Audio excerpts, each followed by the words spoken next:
شروع اللہ کے نام سے جو بڑا مہربان اور نہایت رحم والا ہے۔ عذرا ایک انتہائی محنتی اور فرشناس لڑکی تھی۔ اس نے ایک نہایت غریب خاندان میں آنکھ کھولی تھی، مگر یہ والدین کے رزق حلال اور ان کی اچھی تربیت کا نتیجہ تھا کہ اس نے شروع سے ہی پاکیزہ سوچ کو پروان چڑھایا اور محنت اور جد و جہد مسلسل پر یقین رکھا۔ عذرا کے والد ایک مقامی فرم میں معمولی ملازم تھے اور والدہ مکمل طور پر ایک گھریلو خاتون، جن کی سوچ اپنے گھر سے شروع ہوتی تھی اور وہیں پر ختم۔ باہر کی دنیا کے بارے میں وہ مکمل طور پر ناآشنا تھی۔ مسز اعظم ایک سیدھی سادی خاتون تھی، جنہیں اپنے 3 بچوں کو تعلیم دلوانے کا شوق جنون کی حد تک تھا۔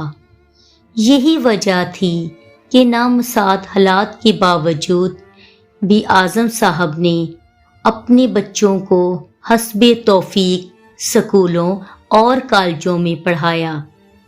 عذرا ان کی سب سے بڑی بیٹی تھی۔ اس کے بعد خالد اور طاہر، تینوں بہن بھائیوں میں 2 سال کا فرق تھا۔ عذرا نے میٹرک کے بعد FA اور BA بھی امتیازی نمبروں سے پاس کیا۔ آگے وہ MA ایجوکیشن کی تیاری کر رہی تھی کہ اسد کے ساتھ اس کی شادی ہو گئی۔ اسد بنیادی طور پر ایک شریف اور مہذب انسان تھا۔ اس نے عذرا کے ساتھ بہت اچھا سلوک کیا اور وقتی طور پر اسے بھی یہی محسوس ہوا کہ اس کی تکلیفوں کے دن کٹ گئے ہیں، مگر جلد ہی اسے اپنی خوش فہمی کا احساس ہو گیا جب اس کے سسرال والوں نے اپنے رنگ دکھانا شروع کر دیے۔ اس کی ساس اور ایک نند نے صحیح معنوں میں اس کا جینا حرام کر دیا۔ عذرا نہ صرف پڑھائی میں اچھی تھی، بلکہ اس کی امی نے اسے گھر گھرستی کے رموز بھی بخوبی سکھائے تھے۔ خانہ داری، سلائی کڑھائی، سلیقہ، غرض ہر شعبے میں وہ طاق تھی، مگر اس کے یہ اسلوب ساس، نند اور حتیٰ کہ دیوروں کو بھی قطعاً نظر نہ آتے تھے، بلکہ وہ وقتاً فوقتاً اسے بد سلیقہ، جاہل، گوار اور غریب جیسے القابات سے نوازا جاتا تھا۔ اسے اس بات پر حیرت ہوتی کہ اس نے اپنے والدین اور اساتذہ کو یہی کہتے ہوئے سنا تھا کہ تعلیم ہی اصل دولت ہے، روپیہ پیسہ تو آنی جانی چیز ہے، تو پھر اسے غربت کا طعنہ کیوں دیا جاتا ہے؟ آہستہ آہستہ اسے اس بات کا احساس ہونا شروع ہوا کہ اس معاشرے میں زندہ رہنے کے لیے دولت کی اہمیت بھی اپنی جگہ مسلم ہے، لیکن یہ اس کے والدین کی پاکیزہ تربیت اور رزق حلال کا نتیجہ تھا کہ دولت کے حصول کے لیے اس نے کبھی بھی غلط راستے کے بارے میں نہیں سوچا تھا۔ قدرت نے بھی اسے اپنی حالت کو بہتر بنانے میں مدد دی۔ سچ کہتے ہیں کہ نیت نیک ہو اور انسان کا عزم سچا ہو تو اللہ تعالیٰ غیب سے ایسی امداد مہیا کرتے ہیں جہاں سے اسے گمان بھی نہیں ہوتا۔ ایک دن عذرا کی ایک پرانی سہیلی اسے ملنے آئی۔ اس کی حالت دیکھ کر اور خاص طور پر اس کے سسرال والوں کا رویہ دیکھ کر اسے بہت افسوس ہوا۔ عذرا بھی اس سچ کو چھپا نہ پائی اور اس نے روتے ہوئے اپنی تمام داستان غم اسے سنا ڈالی۔ سعدیہ اس کی ہمدرد سہیلی تھی۔ اس نے مشورہ دیا کہ وہ علامہ اقبال اوپن یونیورسٹی کی فاصلاتی تعلیم کی سہولت سے فائدہ اٹھائے اور اپنا MA مکمل کرے۔ اس طرح وہ گھریلو کام بھی کر سکے گی اور اپنی تعلیم بھی پوری کر لے گی۔ چنانچہ اس نے کچھ بچت کر کے اور اپنے شوہر کی رضامندی سے وہاں اپلائی کر دیا۔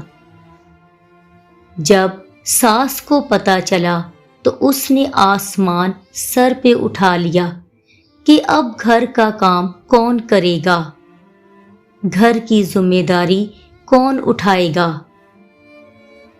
تو اسد نے انہیں سمجھایا کہ ان حالات میں عذرا کا یونیورسٹی جانا ضروری ہے، اور اس کے ساتھ ساتھ وہ گھر کے کاموں کو بھی سر انجام دیتی رہے گی۔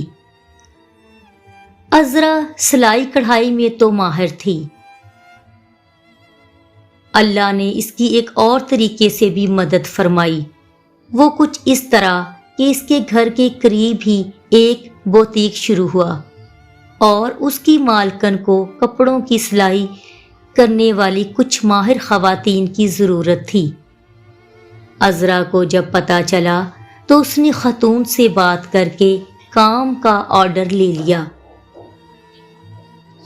گھر کی سلائی مشین پر اس نے موٹر لگوا لی، اور ساتھ ہی اس کی اچھی تعلیم اور کارڈ کی وجہ سے قریبی پوش علاقے کے کچھ بچوں نے اسے ٹیوشن لینا شروع کر دی۔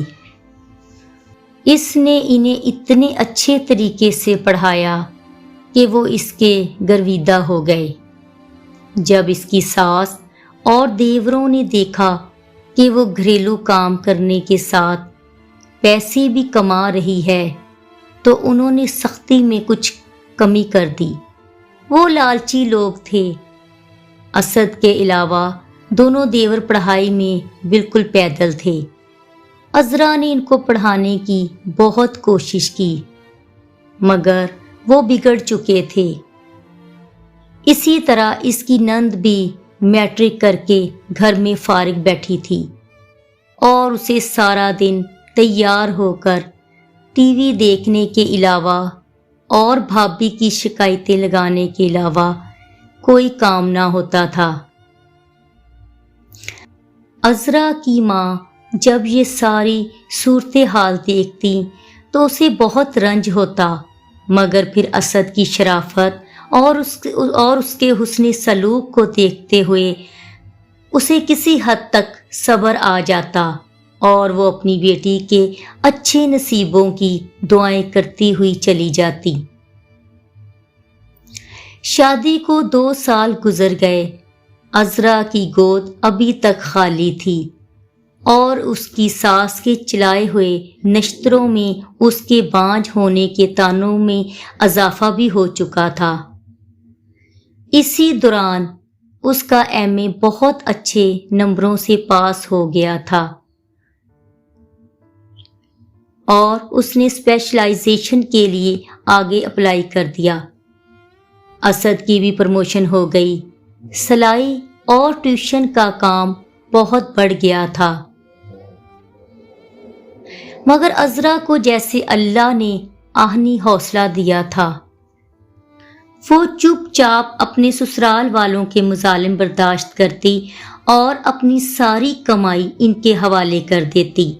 اسد یہ سب کچھ دیکھتا، مگر ماں بہن اور بھائیوں کے آگے بولنے کی اس میں ہمت نہ تھی۔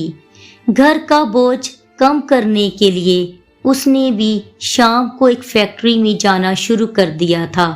اسی دوران حکومت کی طرف سے سکولوں کے پرنسپل اور سینئر اساتذہ کی خالی نشستوں کا اشتہار اخبار میں چھپا۔ تجربہ نہ ہونے کی وجہ سے عذرا پرنسپل کی سیٹ کے لیے تو اپلائی نہ کر سکی، مگر اس نے سینئر ٹیچر کی پوسٹ کے لیے فارم جمع کروا دیا۔ ساتھ ہی اس کا ایم فل بھی مکمل ہو رہا تھا۔ اسے منتخب ہونے کی نوید مل گئی، مگر اسے جو سیٹ ملی وہ سندھ پنو آکل میں تھی۔ اس نے اپنے شوہر سے بات کی، اور اسد نے کچھ تگ و دو کے بعد اپنے گھر والوں کو آمادہ کر لیا۔ ان لوگوں کو محض پیسے سے غرض تھی، اس لیے کچھ پس و پیش کے بعد وہ مان گئے تھے۔ اسد نے اپنے گھر والوں کے علم میں لائے بغیر اسی علاقے میں ٹرانسفر کی کوشش کی، اور اپنے افسران بالا کی منت سماجت کرنے کے بعد اپنی ٹرانسفر کرانے میں کامیاب ہو گیا۔ خدا نے جیسے ان دونوں کو صبر اور اچھی نیت کا ثمر دیا۔ جیسے ہی وہ دونوں پنو آکل شفٹ ہوئے، عذرا کی گود بھی ہری ہو گئی۔ 5 سالہ تجربہ مکمل ہونے پر اس نے پرنسپل کے لیے درخواست دی اور تحریری امتحان بھی پاس کیا۔ اچھے تعلیمی کیریئر اور شاندار ریکارڈ کو مد نظر رکھتے ہوئے انٹرویو پینل کے اراکین نے کامیاب امیدواروں میں اسے پہلے نمبر پر منتخب کیا۔ اس دوران اللہ تعالیٰ نے اسے ایک بیٹے اور بیٹی سے بھی نواز دیا تھا۔ اسد نے اپنی بہن کا رشتہ دفتر کے ایک عمر رسیدہ کلرک سے کر دیا اور اپنے بھائیوں کو قرضہ لے کر باہر بھجوا دیا۔ باہر کے دھکے کھانے سے ان کی بری عادتیں بھی کم ہوئیں۔ وہاں ان کو مزدوری کرنا پڑی۔ اپنی ماں اور باپ کو اسد نے اپنے ساتھ رکھ لیا۔ بیٹی کی شادی اور 2 نکمے بیٹوں کو باہر بھجوانے کی وجہ سے اب اس کے طرز عمل میں بھی تبدیلی آ چکی تھی۔ عذرا اور اسد نے نیک نیتی سے اپنے فرائض نبھائے، اپنے بہن بھائیوں کی مدد کی اور جدوجہد مسلسل سے اپنے حالات کو سنوارنے کی سعی کی، جس کا نتیجہ انہیں معاشرے میں ایک باعزت مقام کی شکل میں حاصل ہوا۔ ہمیں بھی چاہیے کہ اگر زندگی میں کوئی راستہ دشوار گزار ہو تو مایوسی کے اندھیروں میں بھٹکنے کی بجائے اپنے رب سے لو لگائیں اور مستقل مزاجی سے محنت کریں۔ اللہ تعالیٰ محنت اور اچھی نیت اور خلوص کا صلہ کبھی بھی رائیگاں نہیں جانے دیتے۔ اگر آپ کو میری یہ ویڈیو پسند آئی ہو تو پلیز میرے چینل کو سبسکرائب کریں اور بیل آئیکن کے بٹن کو ضرور پریس کریں تاکہ میری ہر نئی ویڈیو کا نوٹیفیکیشن آپ کو سب سے پہلے ملے۔ شکریہ۔